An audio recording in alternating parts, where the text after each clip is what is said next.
Sure, you've played scratch-offs, but you haven't played anything like our newest $20 Ohio Lottery scratch-offs. Here's Mega Cash with a $500 instant prize and minimum payouts of at least $30. And Magnificent Millions, which has over $58 million in total prizes. Both scratch-offs have a whopping $2 million top prize. So play Mega Cash and Magnificent Millions from the Ohio Lottery, and you may never look at scratch-offs the same way again. Lottery players are subject to Ohio laws and commission regulations. Play responsibly. Drivers who switch and save with Progressive save over $700 on average, and those savings add up. Imagine what you could buy in the future. So I used the savings from switching to Progressive 30 years ago to buy tickets to the championship game. You know, between those two teams that didn't exist 30 years ago. Yeah, I'm a big Alaska Palm Trees fan. Which is a team now, in the future. So switch to Progressive and save big, because those savings can add up in the future. Progressive Casualty Insurance Company and Affiliates. National annual average insurance savings by new customers surveyed who saved with Progressive in 2020. Potential savings will vary. Gas mark 1, 2, 3, 4, 5. I'm gonna cook a meal that's gonna make you mine. I'm turning up the oven, now we're ready to roast. When you touch me, honey, you'll love it the most. Come on and put me in your loving shoe. Welcome to another Britflicks.com podcast. My name's Stuart Wright, and today's guests are Cameron Perry and Sam Briggs. Welcome to the show. Hi, thanks for having us. You've come to talk about a very important short film you've made called When the Clapping Stops. But do you want to give us a brief synopsis as to what your short film is about? The film is about a young care worker who is looking after a woman with epilepsy. At the same time, he's also having to be an unpaid care worker for his grandfather who has Alzheimer's. And essentially, he has to balance the two responsibilities. And due to the lack of support and abandonment he feels from his employer and from the care sector in general, the two sides of his life come to a head, leading to dangerous faults appearing. Sam, you're the writer. Cameron, you're the director and EP, I think it is, of this film. And what we're going to do for the Britflicks audience is 5 reasons why they made a film about care workers. It's the usual format, 5 times 5. Cameron's very kindly supplied me with 5 bullet points with lots of little sub-bullet points to it. But essentially, they're going to take it in turns, sort of answering these headings. And we do it against the clock, as always. So if we don't finish what we're talking about under each heading, I will be putting in links to any information or any support services or any other help that's available to people who are looking to do unpaid, who are in the position of doing unpaid care work, that might be helpful, that you're referring to in some of the more informative bits of the interview. Because obviously this 5-minute thing will cut you short, and obviously 25 minutes is not going to be enough time to discuss a film and how to solve care work. I can see Sam's name next to the first one. Number 1 in your list is the current plight of carers. Do you want to talk to that heading, please? I'd like to try, yeah. I mean, as you say, 5 minutes obviously isn't going to be enough, but a lot of these things that I'm going to touch, people will probably already suspect and know about our social care industry. I mean, prior to working as a writer and also in film for film festivals, I've worked as a care worker for about 9 years.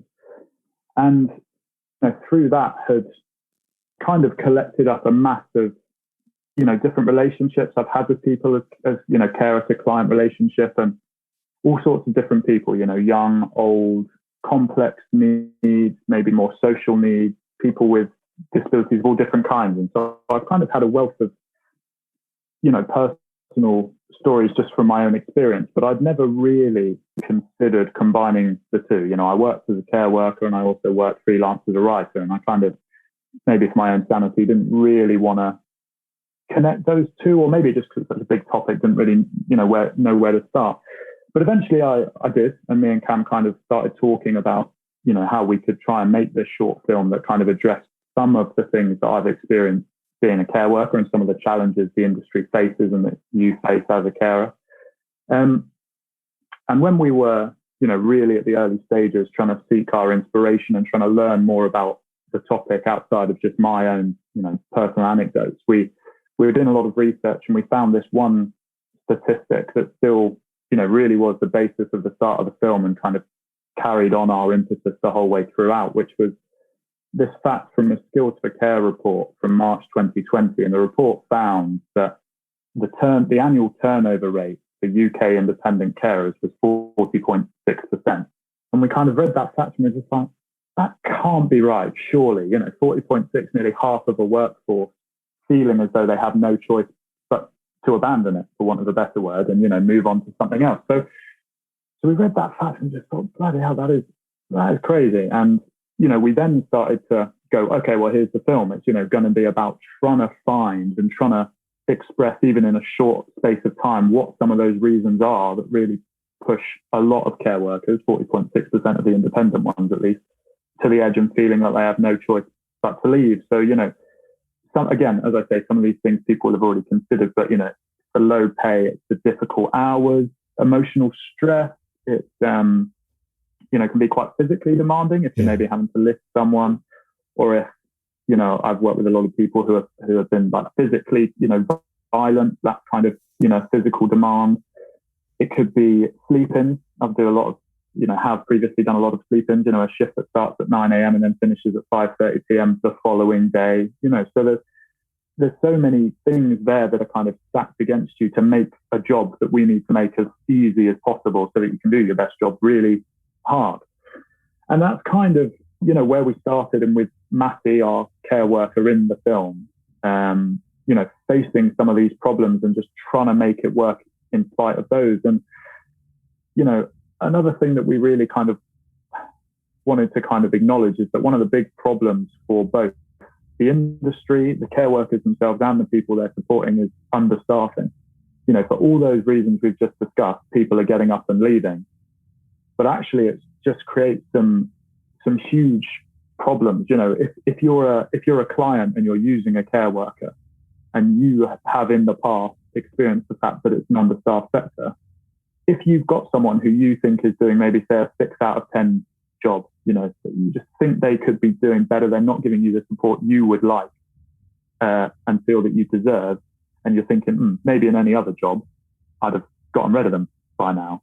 You're going to be thinking to yourself, well, if I get rid of this person who's doing an okay/poor job, there's no guarantee I'm going to get someone tomorrow. And, if you're in those circumstances and you need someone, there's no guarantee you're going to get someone for the next few months. And what we kind of talked about a lot, me and Cam, is that it's created this really odd power imbalance whereby a care worker like me, for example, knows that if I leave a role, I could get another one within a matter of days, no problem.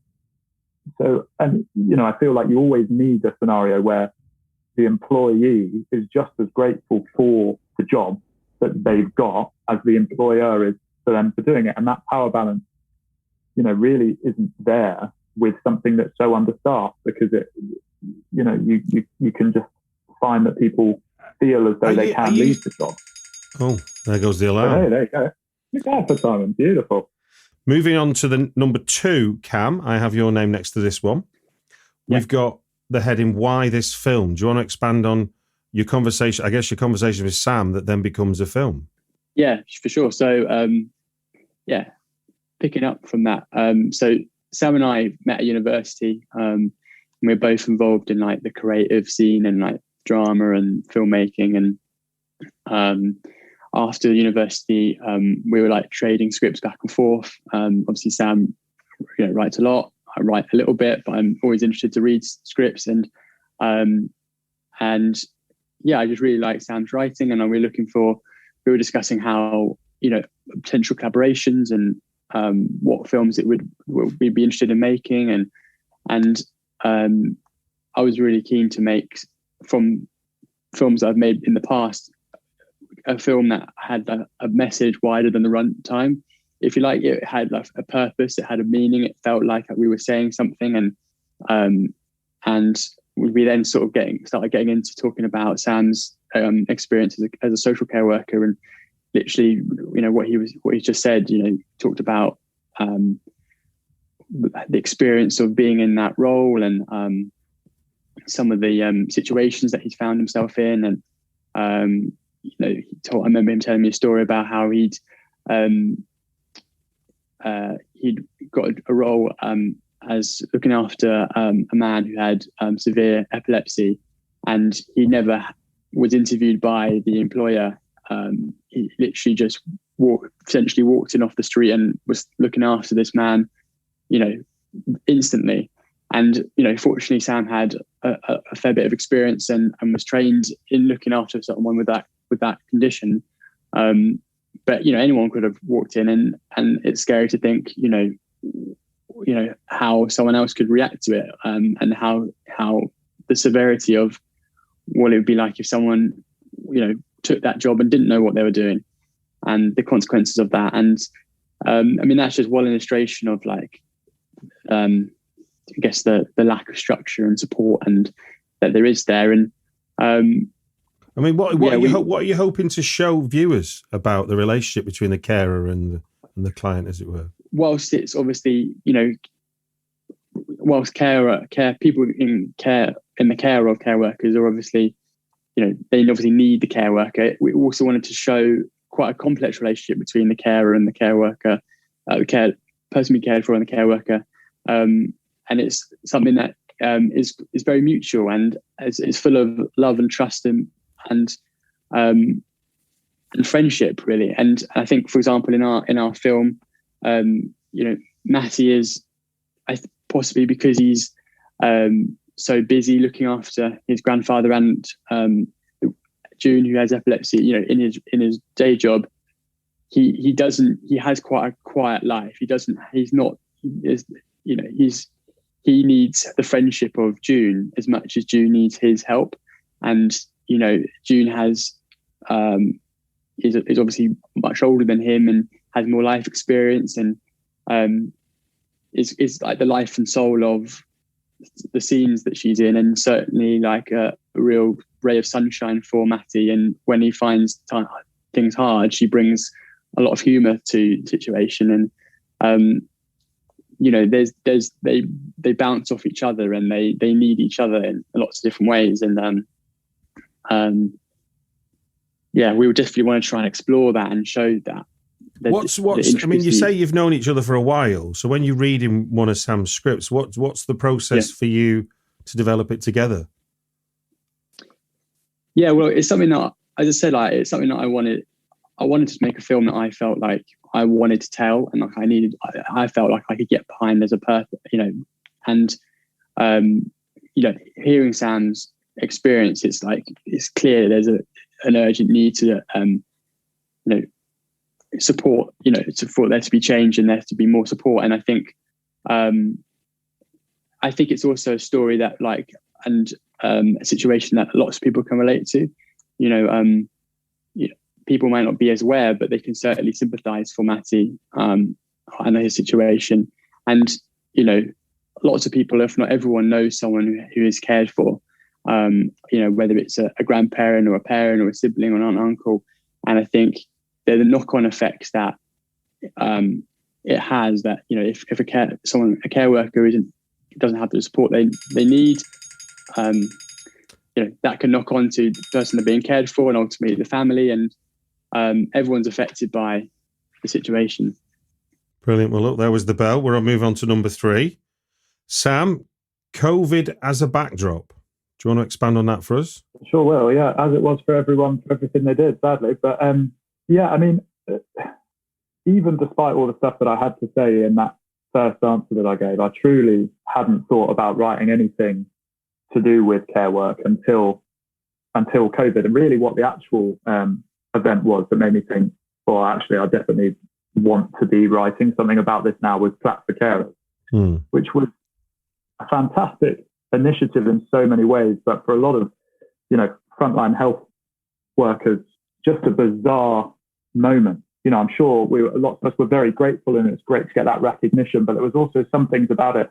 I remember the first time, so it was been Thursday night, wasn't it? But first time I did it with my housemate, and I obviously wasn't on shift, but we went out the front and we had our saucepans, and he actually got into my car and was honking his horn, and I was banging his saucepan. I had this weird moment of thinking, wait, am I clapping myself? Like, what is this? Like, that is really what I am doing, which is fine. But I then had that moment of being like, well, this is treating carers like heroes rather. And, I certainly don't feel like a hero right now. So it was a very kind of odd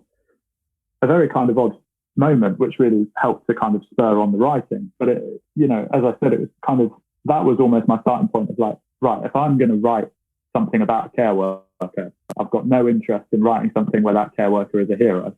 Partly because it's not how I feel right now, and partly because I think if people ask me, oh yeah, what are you writing right now? And I said, oh yeah, it's a film about a care worker, he's a great guy. Everyone would have been like, oh yeah, that's the story you've written about yourself, is it? So then that was the starting point of like, right, so I'm going to write this short about care work, inspired a lot about my experiences, but also I'm going to make sure that the care worker that you follow, Matty, whose story that it is at best ambiguous. I wanted to have that moment where, you know, something happens in our film. He eventually kind of abandons his client and, you know, turns his back on her because he can't cope with it anymore. And it was really important for me that we were going to have that moment where we wanted, I remember me and Cam saying we wanted there to be a gut punch somewhere in there where someone watches a care. You could save big when you bundle your home and auto with Progressive, but when we just come out and say it, it feels like it falls a bit flat. So instead, we're going to hire a professional voice actor and pay him absurd amounts of money to say, I like this product. Not sure why that was better. I mean, I'm a professional too, but we didn't pay him to say the business part, so back to me. Save big when you bundle your home and auto with Progressive. Sorry, I know hearing me say it was a bit of a letdown. Progressive Casualty Insurance Company and Affiliates. Discount not available in all states or situations. Sure, you've played scratch-offs, but you haven't played anything like our newest $20 Ohio Lottery scratch-offs. Here's Mega Cash with a $500 instant prize and minimum payouts of at least $30. And Magnificent Millions, which has over $58 million in total prizes. Both scratch-offs have a whopping $2 million top prize. So play Mega Cash and Magnificent Millions from the Ohio Lottery, and you may never look at scratch-offs the same way again. Lottery players are subject to Ohio laws and commission regulations. Play responsibly. Or do something where they go, oh, you know, I understand the reasons there, hopefully, having watched the film, but, you know, that I don't feel great watching this carer do something that they've just done. So that was kind of really how COVID helped spur on the start of it. And I think it was, again, that thing of, you know, with so much of COVID and lockdown, there was that thing of, all right, but when's this going to end? You know, when are we not going to be locked down? And it was the same with Sat for Carers, of that thing of being like, right, so at some point we are going to stop doing this, you know, obviously. And at that point, where are we going to be then? You know, when everyone starts going back to the pub, you know, including myself, you know, where's that going to leave us? So we really wanted something that would outlast COVID in a way. And it really isn't a COVID film. COVID is a backdrop, but there's very little in there that really, you know, explicitly says it's taken place during COVID. We wanted it to really challenge the social care industry and the problems that it's faced pre-COVID and during COVID. So, you know, that was a big part of it, trying to spark a conversation in some way and hoping that a kind of visual film would really kind of inspire people and act as a call for action in a different way to what had been happening for the 10 or 15 previous years, which is, you know, social care workers going, we need change, and there not being any. Yeah, I mean, what were the storytelling challenges for you? Because in a way, you've got a macro problem, haven't you, which is underfunding and under-resourcing of NHS. But on a micro level, it'd be easy just to go, here's a bad carer, look how bad it can get, which the bad carer isn't connected to the macro problem. It's just a dramatic situation, isn't it? So how did you balance the kind of points you were trying to make with sort of drama, I suppose? Yeah. Well, no, you're right, 100%. It was tricky. And especially with, you know, how do you take everything that I've just talked about and compress that into something that's short and that does justice to the issues you're, you know, drawing on, and not just kind of making them into tiny... Well, not just wagging your finger at the audience, really, is it? You don't really want to do that. Yeah, absolutely. So, you know, it was about finding a way that was a challenge of making these issues feel as though they're ever present without just having moments where a character says to another character, oh, I wish I was being paid more money. And, you know, the only way around that was just Go on, finish your thought. Oh, you have done. Brilliant. Okay, then. Thank you for that. Right, Cam, I've got this story. this is a story that affects everyone. Do you want to expand on how a story about a carer and who they care for is a story about for everyone? Yeah, well, I was sort of going into it a little bit on my last point.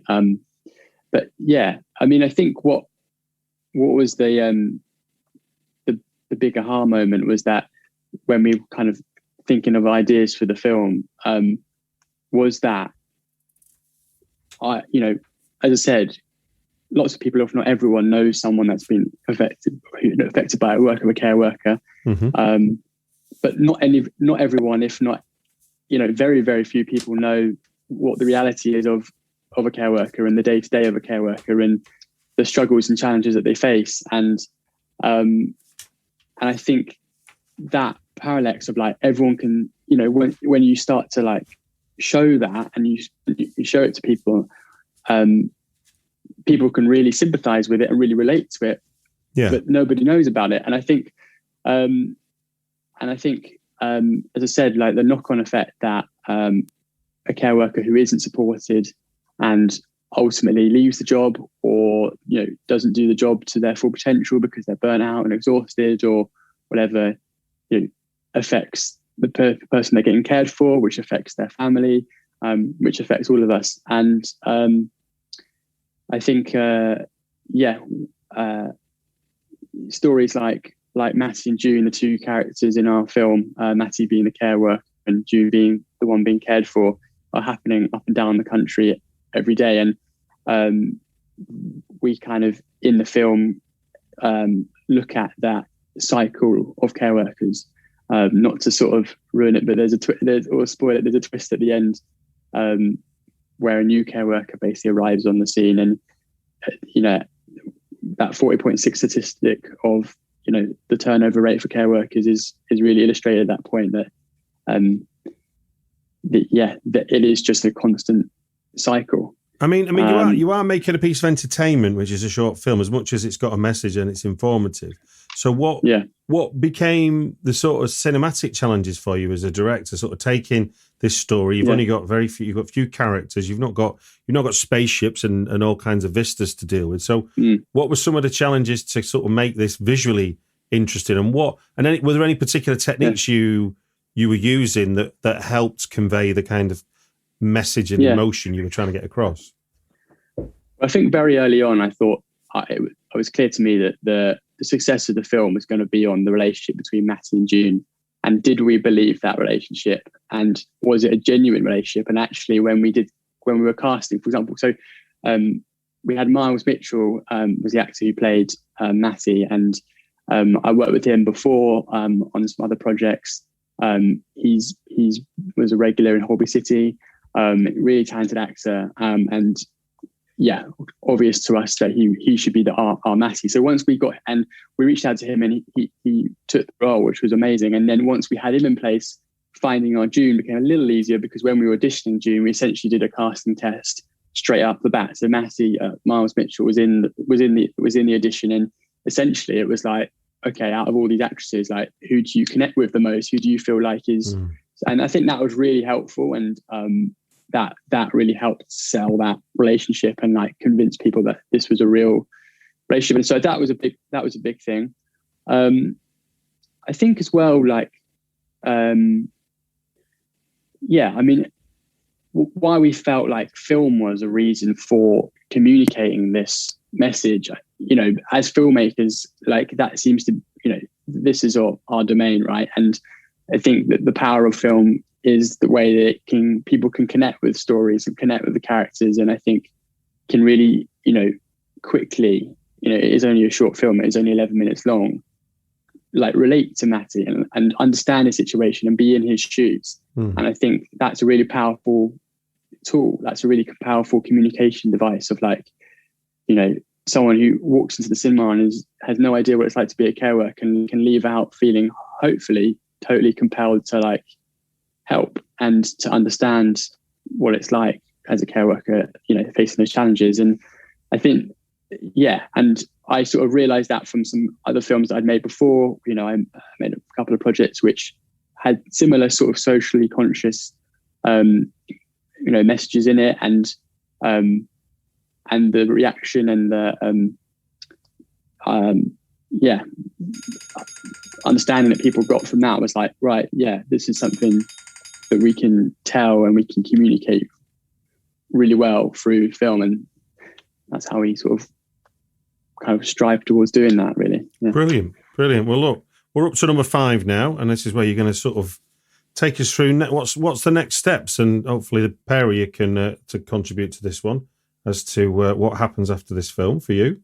Yeah, absolutely. So, we're hopeful that, as I say, like audiences will like connect with the story and, really relate and feel compelled to like to help, really, and essentially, like as I say, I think film is a really powerful way of communicating the challenges in the care sector, and we're currently playing at a couple of film festivals, and we're really looking forward to that, because hopefully we can spread the message that the film has to a wider audience, all with the hope of trying to shine a bit of a spotlight on care workers, and to like level up and increase the conversation around improving the sector, and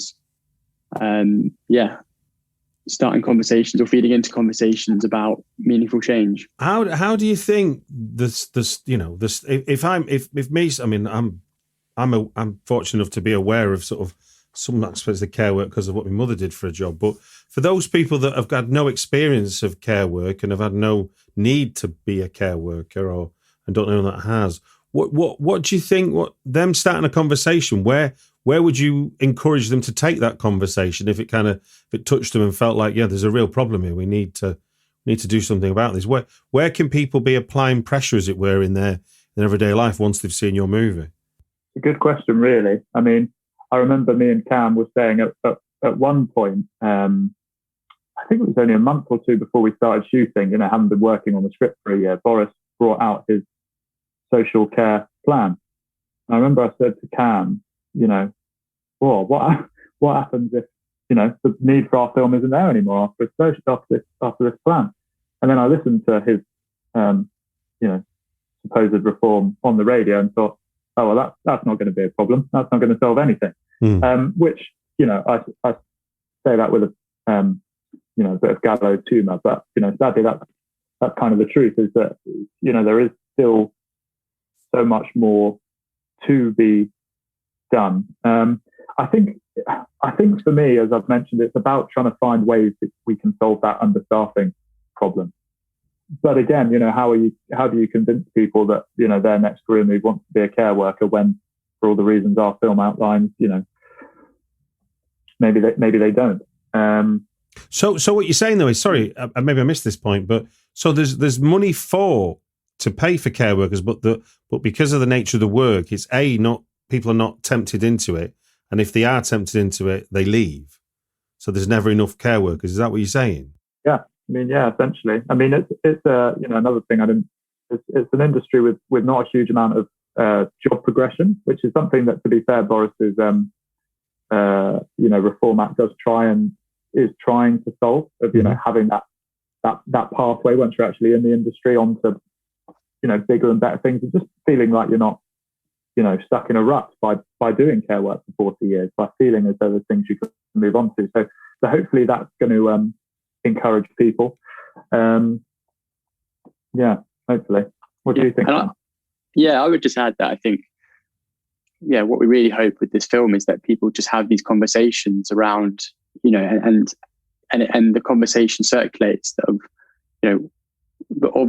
and people are curious to look into it more and to find, when we were doing research for the film, we found lots of statistics and lots of hard-hitting facts on on the realities of it, and hopefully that conversation just circulates and grows. And I think can I ask you then, in terms of what you perceive to be the problem, and then you go into the research and find there's bigger problems than you even thought about, what was the biggest surprise you come across in terms of your research? I think the 40.6 statistic was the biggest one. It was there was loads. I mean, the 40.6 was where almost half the care workers feel like they have no choice but to vacate their role every year is huge. That is a massive turnover.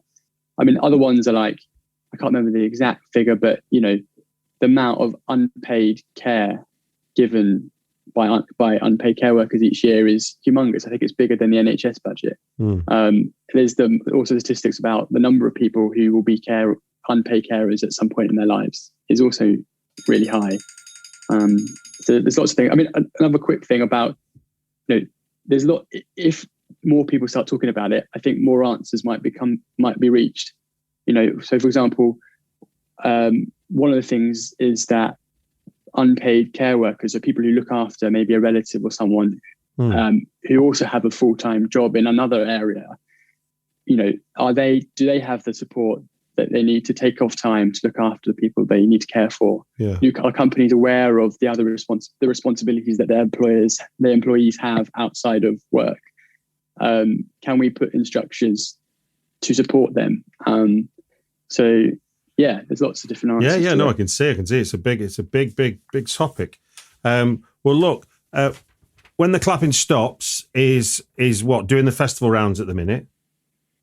Yeah. Okay, so I'll put links in the show notes to your website and stuff, so people can keep a track of that, and hopefully if they're listening to it and it appears near them, they can go and see it.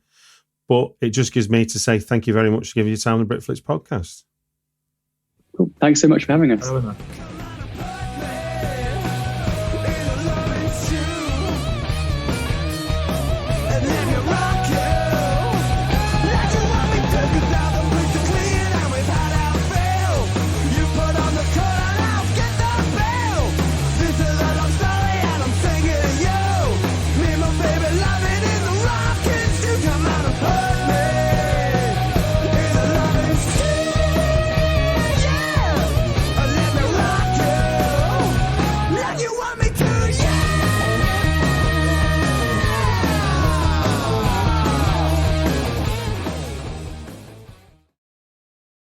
Free Kids Workshops are back in stores at the Home Depot. On the first Saturday of every month from 9 a.m. to 12 p.m., bring your little ones to a local Home Depot for a hands-on learning experience that kids love.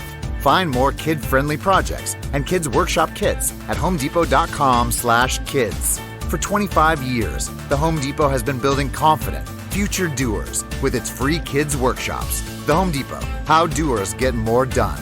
While supplies last, U.S. only. Sure, you've played scratch-offs, but you haven't played anything like our newest $20 Ohio Lottery scratch-offs. Here's Mega Cash with a $500 instant prize and minimum payouts of at least $30. And Magnificent Millions, which has over $58 million in total prizes. Both scratch-offs have a whopping $2 million top prize. So play Mega Cash and Magnificent Millions from the Ohio Lottery, and you may never look at scratch-offs the same way again. Lottery players are subject to Ohio laws and commission regulations. Play responsibly.